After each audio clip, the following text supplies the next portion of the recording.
I'm going to show you what we're doing on the terminal end of things here. Is I fish super lines, in this case fire line, on all my rods, running 6-pound test here. Probably breaks closer to 10 or 12. But to attach the fluoro, I cannot personally tie a Uniknot, so what I do is basically just run 2 loops through, and then you got this sliding loop. Then I'll take my fluoro, and in this case we're running a 10-pound fluoro leader to have a little bit stealthier, and then also I feel on the opposite side of the braid, with the braid being thin getting down, it kind of lets that bait flutter down a little bit more because it's a little thicker, stiffer line. And with that, I'm just tying an improved clinch right into that loop. Going 7 turns in this case.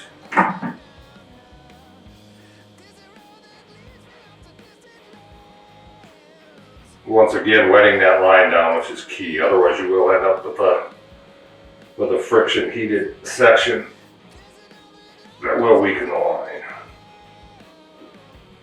I'm just simply pulling them down to each other. Snugging them up. I'm just trimming off our excess tags here. And I've never had an issue with this. I know it's not by the book, so to speak, with the Uniknots, but quite frankly, I cannot tie one sitting at the kitchen table, let alone out here.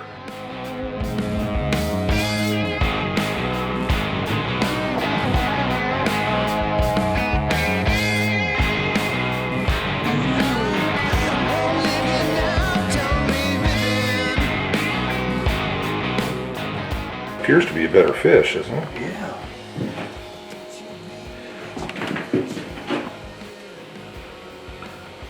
It's got some weight on the end of it. Good deal.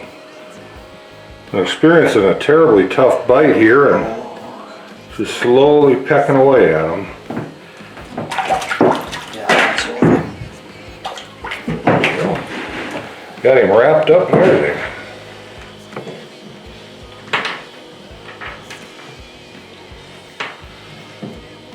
Once again, it's simple stuff, just a simple bobber and a minnow.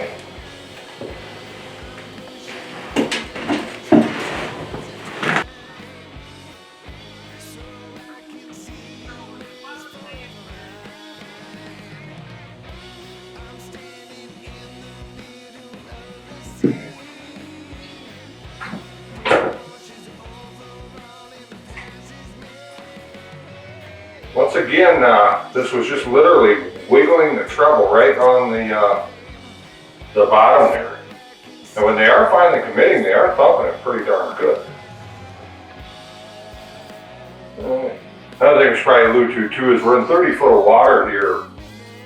And you notice I reeled him up fairly slow because there is quite a pressure change, and that's allowing us to get these fish released.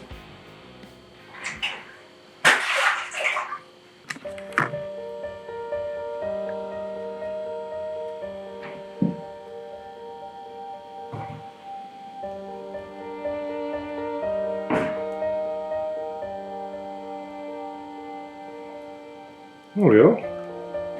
Tulip.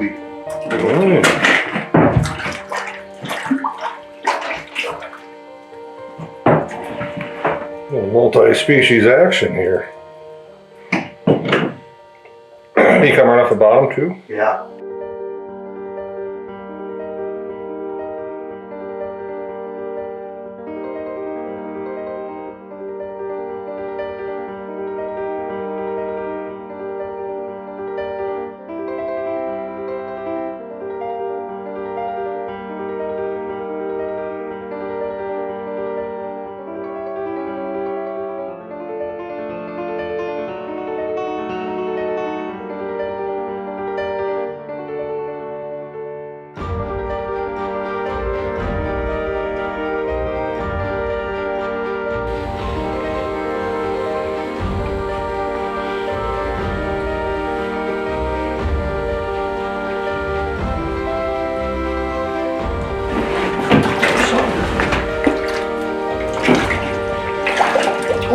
How many minnows he's spitting out? Holy cow. 1, 2, 3.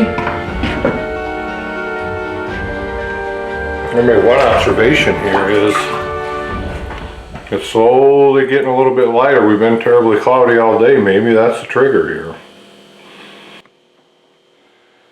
All right, we're still struggling with some tough biting fish here, saugers and walleyes both. We're kind of throwing every little trick that I know of at them to get them going. I just tried something here that I've done in the past. So what I'm going to do, I'm going to take a whole minnow and I'm going to pinch his head off like you're going to use the head typically on a jig, and only I'm saving the tail section. I've got a little HT gold tungsten jig here that'll get down, fish is compact. And then what I'm going to do is I'm just going to slide this minnow on there, similar to like what you would a plastic on a jig.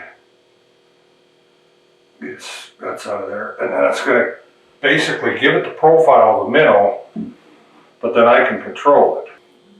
And you can see I'm using my finger on the top of the rod tip, and you see how it just adds that little tiny shimmy, and it's an easier package for them to suck in. Quite honestly, I think the whole minnow that we're fishing right now is a bit aggressive. The minnows get nervous and they just don't want to deal with it trying to chase them down. So I'll show you how I'm actually manipulating this. I'm not moving the rod per se with my arm. I'm gripping it like this, which I'll allude to for hook sets here in a second, but what I'm doing, I'm just putting my middle finger on top of that rod and I'm just squeezing and slightly shaking, and I'm getting those tight little movements out of it. Another reason to hold your rod like this too is you can set the hook with your wrist.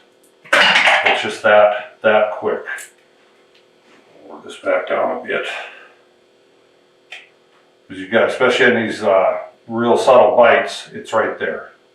Or if you got your arm, you load up your whole arm and you do this, and a lot of times you'll miss those fish. So just little tiny things that will help you put a few more fish in the ice when it's tough.